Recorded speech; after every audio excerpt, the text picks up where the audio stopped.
prépare le terrain.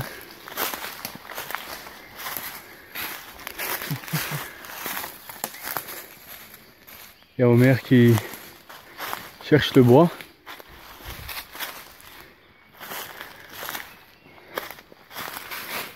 On a mis nos hamacs. On a préparé nos petits coins. Le bois pour ce soir. La nourriture. Le hamac de mon cher ami Omer. L'équipage. On est vraiment dans un coin perdu. On appelle ça une couleuvre.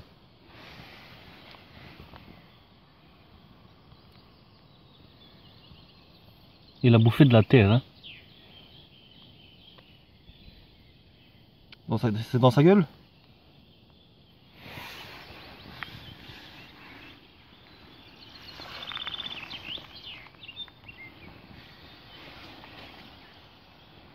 Il est mort quoi.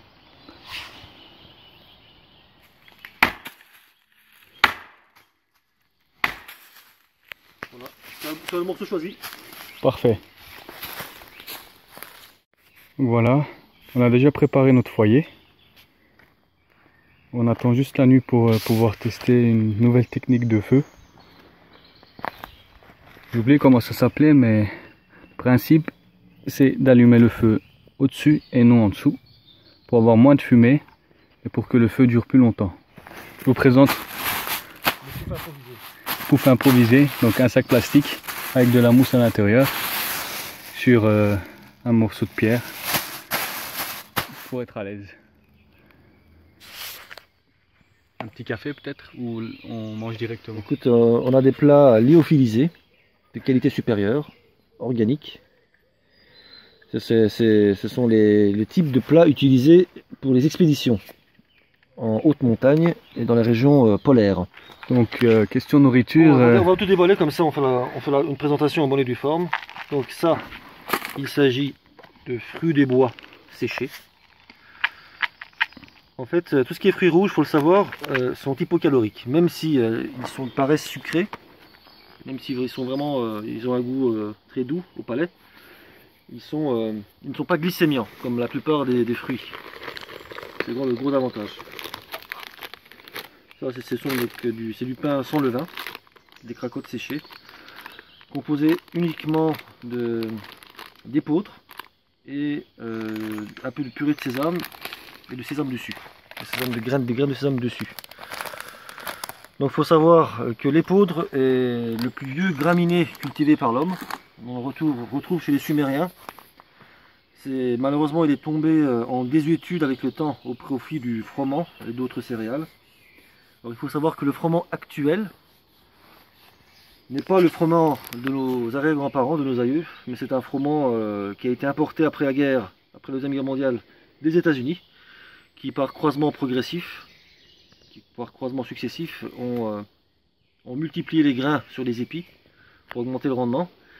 Mais ces espèces croisées en fait contiennent des taux de gluten des dizaines de fois plus élevés que les espèces naturelles que nos aïeux cultivaient à l'époque. Ce qui fait que les intolérances au gluten qu'on connaît actuellement sont essentiellement dues à ça. Donc pour pallier à cet inconvénient, étant donné qu'on n'arrive plus à retrouver les espèces de nos aïeux, il faudra opter donc pour d'autres graminées, à savoir l'épeautre qui est resté relativement préservé. Donc pour ceux qui auraient des problèmes d'irritation du côlon ou d'allergie au gluten, c'est vraiment la solution idéale. Ceci c'est du fromage frais, maison. On a presque terminé là, tantôt on en a mangé. C'est excellent, incorporé avec des noix et des noisettes broyées vraiment à une mouture très fine. Donc vous incorporez, vous mélangez ça, non seulement c'est délicieux, mais et c'est très riche en minéraux. Comme on transmet beaucoup, c'est fortement conseillé. Un plat préparé, des raviolis, tomates, tofu et basilic. Et bio, évidemment ça va sans dire. C'est pas de la viande, hein, non, pour information. Donc le principe du bivouac en nature, c'est de respecter premièrement la nature, de venir et de repartir comme si rien n'était passé ici. Quand tu quittes ton appart, il faut le laisser dans l'état où tu l'as trouvé. Exactement. Toujours faire attention avec le feu. Là, nous, on a apporté des pierres pour justement éviter que le feu se propage à gauche ou à droite. On a dégagé le sol pour la même raison. Et il faut faire très attention, ne jamais laisser un feu sans surveillance. Le principe de base. Voilà, vous venez ici, plus de stress. Je peux pas vous décrire l'ambiance actuelle. Eh bien, on s'est payé à nous seuls une forêt de plusieurs centaines d'hectares. Donc, inutile d'être un propriétaire foncier ou de faire partie de la bourgeoisie dirigeante pour jouir des plaisirs de la vie. Donc, juste une petite parenthèse, on a eu un sanglier qui nous a rendu visite, qui est assez proche, et était juste là. Juste à quelques encablures d'ici. 100 mètres, même pas 100 mètres. 30 mètres d'ici. Il était au niveau du second, au troisième arbre, troisième grand tronc. Était assez grand, je pense que c'était une femelle. C'était une femelle, n'a pas de défense en tout cas. Voilà, nous a rendu visite et elle est tout de suite repartie, donc surtout ne rien laisser comme déchets organiques. Sinon on risque d'avoir sa visite. Tu ne peux pas être réveillé en sursaut. Ouais. Et j'avoue que j'ai ressenti un peu d'adrénaline hein, quand je l'ai aperçu. C'est vrai que c'est une grosse bête. Hein. Ah, parce que c'est vrai que c'est impressionnant. Hein. De loin on dirait pas, mais. Après il nous a vus et il s'est tout de suite enfui. Comme on l'a dit tantôt, c'est une espèce farouche. Il tend constamment à fuir l'homme. Il ne charge uniquement que, comme la plupart des mammifères d'ailleurs, il ne charge uniquement que quand il se sent menacé. Et surtout s'il a une portée. Et là tu peux être sûr, s'il est vraiment acculé au pied du mur, il chargera. Et après, c'est dangereux parce que si c'est un mâle, ils ont des canines proéminentes, des défenses. Ils peuvent t'étriper. Hein. Ouais. C'est déjà eu des cas. Donc la technique, on a des rochers comme vous voyez ici. Si jamais on nous charge, on grimpe tout de suite sur les rochers et on est tout de suite tranquille. Un sanglier mauvais grimpeur, effectivement. Sur les surfaces abruptes, il est mauvais grimpeur. Et ainsi de suite, s'il monte, vous sautez. Et vous ressautez. Bon, tu prends un bois. Hein. Voilà. Le problème avec ces bois, c'est qu'ils sont très fragiles. Ils se cassent facilement. Donc si tu veux te défendre, moi je conseille plutôt d'utiliser des pierres. Des pierres, oui. On va ouvrir. Et on commence à déguster. Hein. Surprise. Voilà, bon, c'est évidemment c'est de la nourriture d'astronaute, hein, on est bien d'accord. Ça sent bon en tout cas. Et ça sent bon. Ça sent bon. De présentation, évidemment, ça n'aura pas notre étoile Michelin, ça c'est sûr. Ah oui. Et je peux vous dire que manger cette nourriture ici, à l'intérieur de cette forêt dense, c'est un plaisir incroyable. Alors on va faire ça à la professionnelle, avec un fire steel. Si je trouve le fire steel, bien sûr, ah oui, il est là. Bon après... Garantie à vie, évidemment. Donc l'avantage de ce fire steel, c'est que même s'il est mouillé, vous aurez toujours des étincelles. Oui. Mais, ce qui n'est pas le cas de tous les fire steel. Après ça reste un peu difficile à démarrer. Il faut juste avoir le bon combustible. Là moi j'utilise du coton qui prend directement feu une fois que... c'est du coton pour c'est des pastilles de maquillage. C'est juste un exemple. Et là, voilà. Magique. C'est toujours un instant magique hein, que d'allumer un feu. Toujours, ça procure toujours la même satisfaction. Alors ici, étant donné qu'on a croisé de très près un sanglier il y a quelques minutes, il est primordial, après avoir pris le repas, de suspendre toutes vos denrées et assez pour les mettre hors de portée, n'est-ce pas, de ces mammifères, de ces intrus. Alors pour éviter les fumées, d'une manière générale, il faut absolument éviter tout ce qui est verdure. Verdure est toujours synonyme de fumée quand vous brûlez des bois.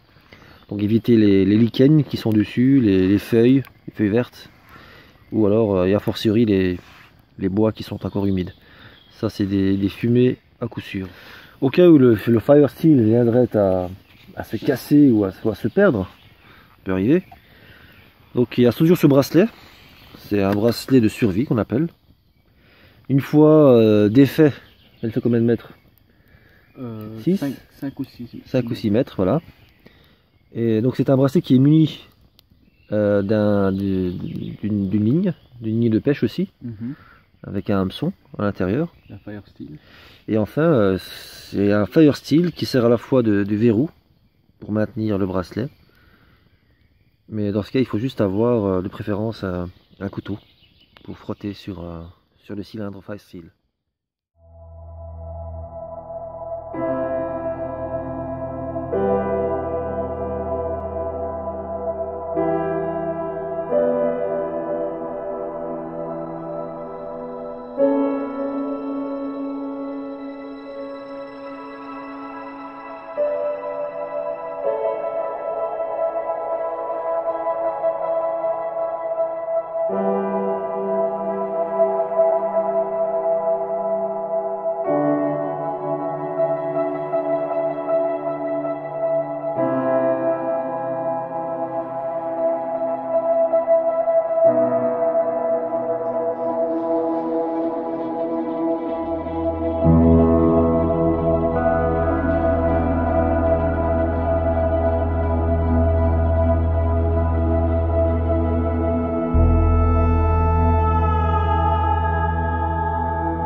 Ça, c'est la méthode indienne. C'est aussi un feu sans fumée, mais qui brûle très rapidement.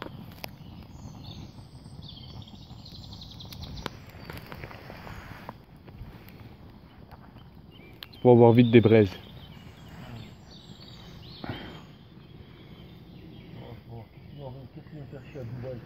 J'ai encore de l'eau, c'est faire du thé.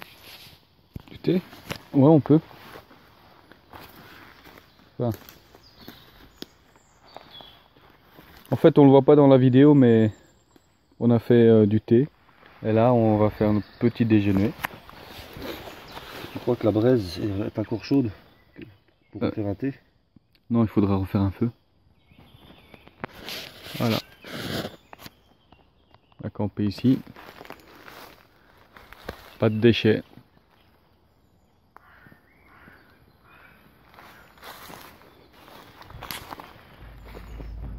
Et c'est reparti.